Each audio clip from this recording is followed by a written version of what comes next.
आज Doubtnut app download करें। Doubtnut पर अपने सभी गणित, रसायन विज्ञान, भौतिक विज्ञान और जीव विज्ञान के डाउट्स का करो सफाया। बस प्रश्न की फोटो खींचो, एक ही प्रश्न को क्रॉप करो और तुरंत वीडियो सोल्यूशन पाओ। अभी डाउनलोड करें। क्वेश्चन दिया है वक्तव्यों को में। तो वक्तव्य पहले में ये कहा जा रहा है कि प्रकाश विद्युत प्रभाव में सभी उत्सर्जित प्रकाश समान होती है। ठीक है। वक्तव्य 2 के तौर पर ये कारण के तौर पर कहा जा रहा है कि प्रकाश विद्युत प्रभाव में फोटोन अपनी संपूर्ण ऊर्जा इलेक्ट्रॉन को स्थानांतरित कर देता है। ठीक। तो हमें ये देखना है कि वक्तव्य 1 और 2 में कौन सा सही है, या दोनों सही होते हैं या दोनों गलत होते हैं।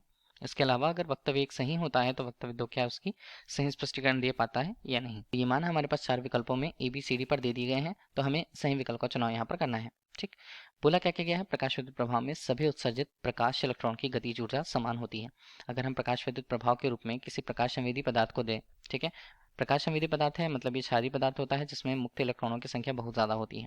ठीक है, बहुत ज्यादा मुक्त इलेक्ट्रॉनों की संख्या है। अब हम इसे ऊर्जा प्रदान करें। ठीक है, चाहे हम ऊष्मा के रूप में कह दें या प्रकाश के रूप में कह दें, तो प्रकाश जब इस पर आपतित होती है, ठीक है, नियत तरंगदैर्घ्य या नियत आवृत्ति की प्रकाश अगर इस पर आपतित होगी तो प्रकाश को हम क्या बोल सकते हैं, ऊर्जा के छोटे छोटे बंडलों का समूह बोल सकते हैं, जिन्हें क्या कहा जाता है, जिन्हें कहा जाता है फोटॉन्स। ठीक है, तो फोटोन होते हैं जब अपनी ऊर्जा, इनकी ऊर्जा होती है E बराबर एच न्यू। ये किसके संगत है, आवृत्ति के संगत है। या हम देखें तो इनकी ऊर्जा जो होती है hc बटे लैम्डा के रूप में ये तरंगदैर्घ्य के संगत होती है। इस तरह से किसी भी धातु के लिए, या हम कह दें कि प्रकाश संवेदी पदार्थ के लिए उसकी एक कार्यफलन होती है। कार्यफलन हम किसे कहते हैं, कार्यफलन मतलब उसे इतनी ऊष्मा, इतनी न्यूनतम ऊष्मा की आवश्यकता होती है जिससे इलेक्ट्रॉन होते हैं वो उस ऊर्जा को पाकर के उत्तेजित होकर के सतह पर आने लगते हैं। तो इस तरह से इलेक्ट्रॉनों का अंदर से सतह पर आना प्रकाश विद्युत प्रभाव कहलाता है। ठीक है, और प्रकाश विद्युत प्रभाव के लिए जो संगत ऊर्जा का मान होता है, जैसे देखिए धातु के लिए हमने कहा कि न्यूनतम ऊर्जा की आवश्यकता होती है।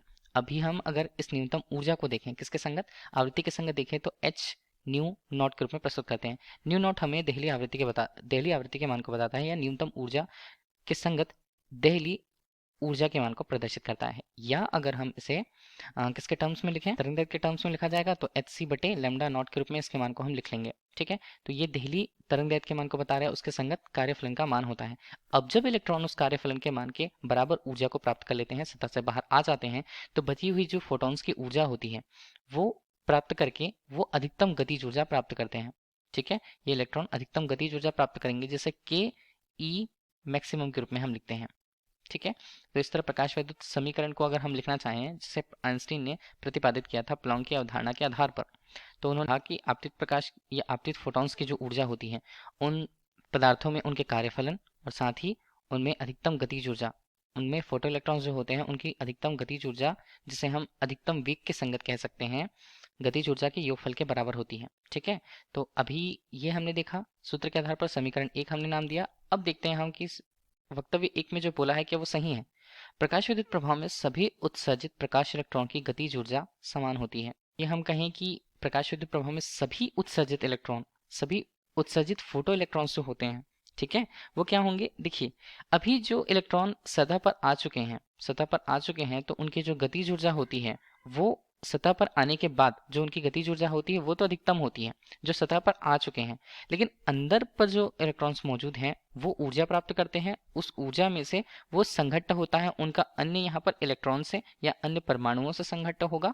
ठीक है, जिससे वो उस संघट्ट के पश्चात अपनी ऊर्जा खो देंगे या ऊर्जा उनकी कम हो जाती है, वो ऊर्जा समान नहीं होती है। तो हम ये कहें कि प्रकाश विद्युत प्रभाव में सभी उत्सर्जित फोटो इलेक्ट्रॉन जो होते हैं या प्रकाश इलेक्ट्रॉन हैं उनकी गतिज ऊर्जा समान हो, तो सभी की गतिज ऊर्जा समान नहीं होती यहाँ पर। ठीक, तो हमारे पास ये कथन असत्य है।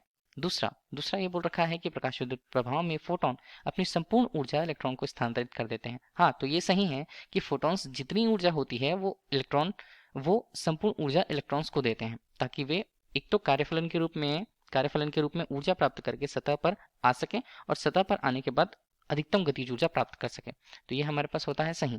तो हम देखें कौन सा, वक्तव्य 1 असत्य है, वक्तव्य 2 सत्य है, कहाँ पर मिल रहा है, ये मिल रहा है विकल्प डी पर। तो विकल्प डी क्वेश्चन का सही आंसर है।